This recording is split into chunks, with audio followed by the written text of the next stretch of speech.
Good day, Mom and Sir. My name is Ninita Kiban Laguares. I am 38 years old, single, without child. I was born on August 8, 1987. I live in Quezon City, Philippines. I have 3 sisters and 1 brother. I am a high school graduate and I am a Roman Catholic.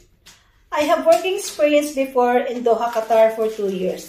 I am serving 3 members of the family, ages 40, 20, 23. And I have working experience also in Kuwait for 2 years.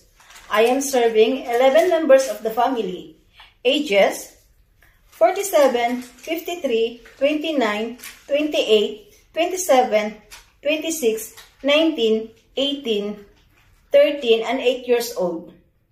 My main duties and responsibilities are taking care of the children, cooking, clean the house, washing clothes, gardening, marketing, car washing, and taking care of pets.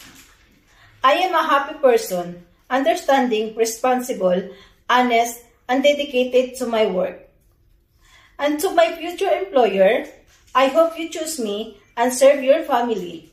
And I promise I will do my best and I will follow all the rules in your house, and I will treat and love your children as my own as well. And I will work with you in the long term. Thank you and God bless.